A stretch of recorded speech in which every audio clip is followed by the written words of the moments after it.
हजारों साल पहले लिखी गई रामायण को बहुत लोग सिर्फ एक कथा, एक धार्मिक ग्रंथ मानते हैं। लेकिन जब जब इतिहास की गहराइयों में खोज की गई, तब तब कुछ ऐसे प्रमाण मिले जिन्होंने ये सोचने पर मजबूर कर दिया कि शायद रामायण केवल एक कहानी नहीं बल्कि एक वास्तविक इतिहास थी।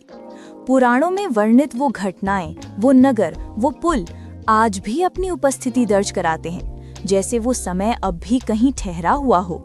भारत और श्रीलंका के बीच समुद्र में स्थित एक रहस्यमयी स्थान है जिसे लोग राम सेतु कहते हैं। हजारों साल पुराना ये पत्थरों से बना पुल, जिसे आज नासा की सैटेलाइट इमेज में भी देखा जा सकता है, इतना सीधा और लंबा है कि इसे प्रकृति की रचना कहना मुश्किल है। वैज्ञानिकों ने भी माना है कि इसके नीचे के पत्थर समुद्र की रेत से पुराने हैं, जैसे किसी ने जानबूझकर उन्हें वहां रखा हो। हिंदू शास्त्रों के अनुसार यही वो पुल है जिसे भगवान श्री राम ने लंका तक पहुंचने के लिए वानर सेना की साथ बनाया था। इसे राम सेतु या आदम्स ब्रिज कहा जाता है। कहा जाता है कि ये पुल कभी पूरी तरह जल से ऊपर था और श्रीलंका तक पैदल यात्रा संभव थी। आज भी कुछ स्थानीय मछुआरे मानते हैं कि रात के समय उस दिशा से एक दिव्य प्रकाश उठता है, जैसे कोई अदृश्य शक्ति आज भी उस सेतु की रक्षा कर रही हो। रामायण का एक और जीवंत प्रमाण है किष्किंधा नगरी, जो वर्तमान में कर्नाटक के हम्पी क्षेत्र में मानी जाती है। यहाँ विशाल पत्थरों के बीच आज भी वो गुफाएं हैं जहाँ सुग्रीव और हनुमान रहते थे। आश्चर्य की बात यह है कि इन चट्टानों पर खुदे चिन्ह और आकृतियां आज भी वैसी ही हैं जैसी वाल्मीकि रामायण में वर्णित हैं। कहते हैं यहाँ की एक गुफा में एक रहस्यमयी ऊर्जा महसूस होती है। कई साधक दावा करते हैं कि ध्यान करते समय उन्हें राम नाम की गूंज सुनाई देती है। फिर आता है लंका का रहस्य। श्रीलंका के नुआरा एलिया में स्थित सीता एलिया मंदिर। कहा जाता है कि यहीं पर रावण ने सीता माता को बंदी बनाकर रखा था। मंदिर के पास की धरती पर आज भी सीता के पद चिन्ह माने जाने वाले निशान मौजूद हैं, जो किसी महिला के पैरों जैसे हैं लेकिन पत्थर पर खुदे हुए। स्थानीय लोग आज भी यहाँ पूजा करते हैं और कहते हैं कि हर वर्ष एक रात यहाँ से एक दिव्य प्रकाश निकलता है। श्रीलंका में ही एक और जगह है रावण गुफा। ये एक बेहद गहरी पत्थर की गुफा है जिसके बारे में कहा जाता है कि ये रावण के महल का एक गुप्त मार्ग था। कुछ खोजकर्ताओं ने जब इस गुफा में प्रवेश किया तो उन्होंने बताया कि अंदर कुछ ऐसा चुंबकीय प्रभाव महसूस हुआ जो किसी आधुनिक तकनीक के समान था। क्या रावण के पास वाकई विमान जैसी तकनीक थी जैसा पुराणों में वर्णित है? ये सवाल आज भी वैज्ञानिकों के लिए रहस्य बना हुआ है। रामायण का एक और जीवन सबूत है रामेश्वरम का मंदिर। कहा जाता है कि लंका युद्ध के बाद श्री राम ने यहीं भगवान शिव की पूजा की थी। यहाँ का शिवलिंग समुद्र की लहरों से न कभी डूबता है न टूटता। इसे बनाने के लिए हनुमान स्वयं हिमालय से पत्थर लाए थे। वैज्ञानिकों ने इसकी संरचना की जांच की और पाया कि इस मंदिर के पत्थर स्थानीय नहीं हैं, बल्कि दूर उत्तर से लाए गए हैं। यानी जो बातें हम रामायण में पढ़ते हैं वे केवल कल्पना नहीं हो सकती। एक और रहस्य है रामायण में वर्णित पुष्पक विमान का। श्रीलंका में कुछ पुरातत्ववेदों ने एक विशाल गोलाकार यंत्र जैसी आकृति खोजी है, जो किसी उड़न मशीन जैसी लगती है। वहाँ की कुछ लोक कथाओं में आज भी कहा जाता है कि रावण के पास ऐसी शक्ति थी जिससे वो आकाश में उड़ सकता था। शायद यही कारण है कि आज भी श्रीलंका में कुछ पर्वतों के ऊपर अजीब चुंबकीय तरंगे पाई जाती हैं, जिनका कारण कोई नहीं समझ पाया। रामायण से जुड़ा हर स्थान, हर प्रमाण एक संदेश देता है कि ये ग्रंथ केवल कहानी नहीं बल्कि एक सजीव इतिहास है जो हमें हमारे अस्तित्व, हमारे विश्वास और हमारी संस्कृति की गहराई का एहसास कराता है। आधुनिक विज्ञान धीरे धीरे उन बातों को स्वीकार कर रहा है जो हमारे ऋषि मुनियों ने हजारों साल पहले कही थीं। और शायद यही कारण है कि जितनी बार कोई व्यक्ति रामेश्वरम, सीता एलिया या राम सेतु जाता है, उसे ऐसा लगता है मानो वो इतिहास की नहीं बल्कि एक जिंदा सत्य की यात्रा पर निकला हो। शायद आने वाले समय में विज्ञान इन रहस्यों का जवाब दे पाए, लेकिन तब तक रामायण सिर्फ एक ग्रंथ नहीं बल्कि हमारी आत्मा में बसी एक जीती जागती गाथा बनी रहेगी। रामायण के कई रहस्यों में सबसे आकर्षक है हनुमान जी का अस्तित्व और उनसे जुड़े साक्ष्य।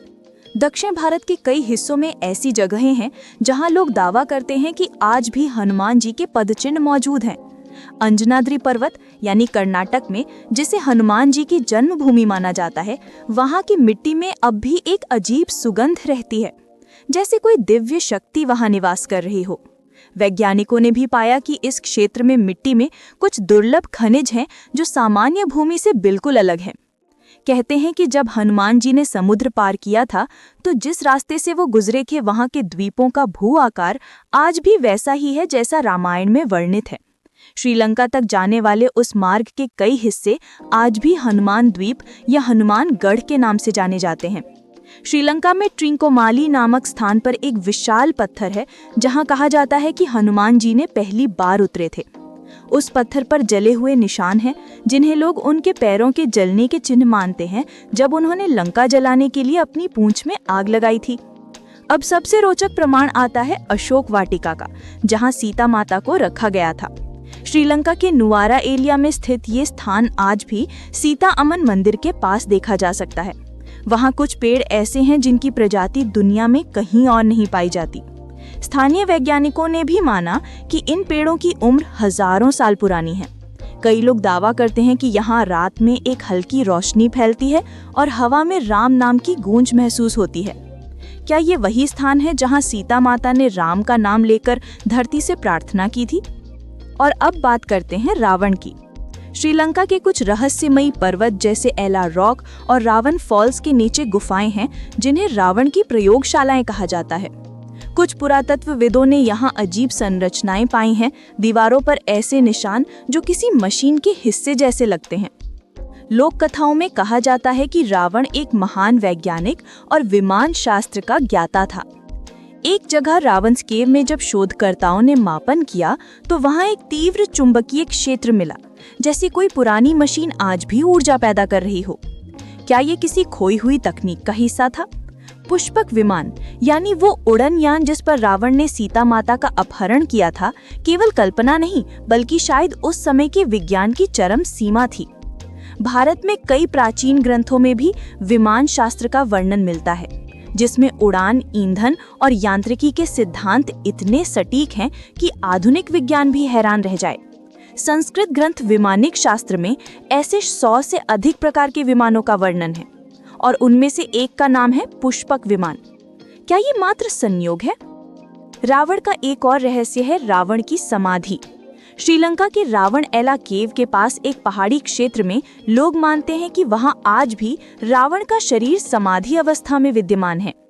हर वर्ष कुछ विशेष दिनों में वहां एक अजीब गंध और गर्मी महसूस की जाती है। कहा जाता है कि जो व्यक्ति वहां श्रद्धा से जाता है उसके जीवन में कुछ दिव्य अनुभव अवश्य होता है। कई यात्रियों ने वहां अनदेखी आवाजें और कंपन महसूस करने की बात कही है, जैसे कोई अदृश्य शक्ति आज भी वहां जीवित हो। और अगर हम भारत की बात करें तो उत्तर प्रदेश के अयोध्या में खुदाई के दौरान रामायण काल के अवशेष मिले। दीवारों के पत्थर, ताम्रपत्र और कुछ ऐसे चिन्ह जो उस युग की भाषा से मेल खाते हैं। सरयू नदी के किनारे कई ऐसे स्थल हैं जहां कुछ असामान्य ऊर्जाएं मापी गई हैं। क्या ये वही स्थान है जहां श्री राम ने अपना वनवास आरंभ किया था?